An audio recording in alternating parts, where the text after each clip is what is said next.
And I do believe that we have rotten politics, and I'm not using that as an exaggeration. Hey everyone and welcome. In this video we're going to be having a look at a comedy god, a comedy great, a comedy icon. This is in regards to John Cleese, as he's dropped some truth bombs that have sent the left into an absolute tiz. Now this was at a show at the South by Southwest Festival, and it was a comedic discussion in which he suggested a few facts that got him silenced at his own show. Now the thing that makes this amazing is the show was called John Cleese in Conversation.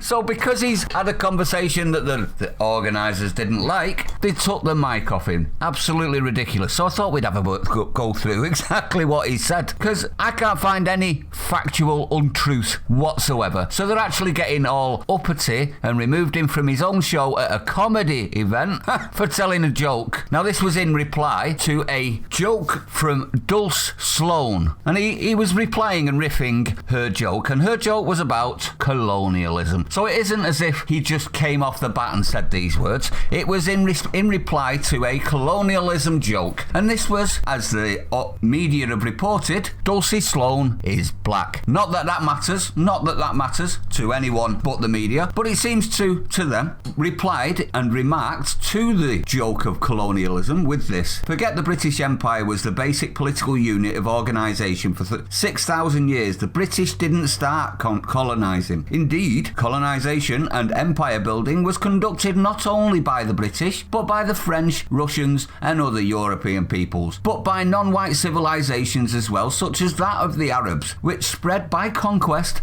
from the Arabian Peninsula through the Levant, North Africa and, for a time, Spain and Portugal, and that of the Turks, who originate in Central Asia, but have now almost totally displaced the predominantly Greek Christian civilization of Anatolia and East Thrace, including the former Constantinople, lending credence to the old adage that many a true word is said in jest. He also went on to say this, everyone: history is a history of crime. It is a history of people who were stronger beating up people who were weaker, and it's always been that. It's deeply distasteful. But to pretend that one lot were worse than another, you do know that Britain have been slaves twice, right? He asked his co-panelist, who supposedly attempted to change the subject. People get competitive, he went on to say, about this business of being oppressed, noting that we were oppressed, the English, by the Romans for 400 years, from about 0 to 400. Now that didn't stop John either, as he reportedly said he wanted reparations from Italy, a remark which the Hollywood Reporter claims drew shocked gasps.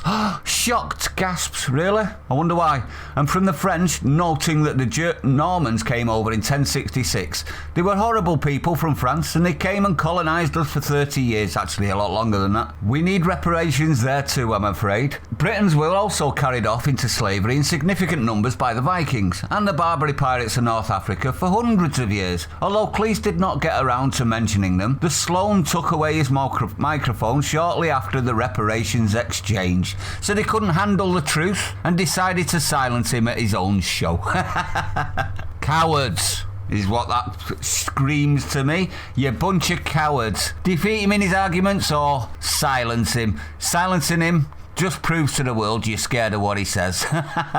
And these fraggles, why would you have a man who is widely recognised as one of the greatest comedians ever to have lived on a comedy show and then try and turn it into race and then cry because he destroys your argument with a conversation? Absolute joke, isn't it? To be silenced at your own show, ridiculous. And South by Southwest Festival has just proved itself to be a woke fest of unfunny, quote, comedians. Well said, John Cleese. Well said. Absolutely nothing wrong with any of that, in my honest opinion, and it just shows that we are living in an age where we are trying to rewrite history to fit today's fifis. Absolutely shocking. Well said, John. Stay sane, everyone. I'll see you on the next one.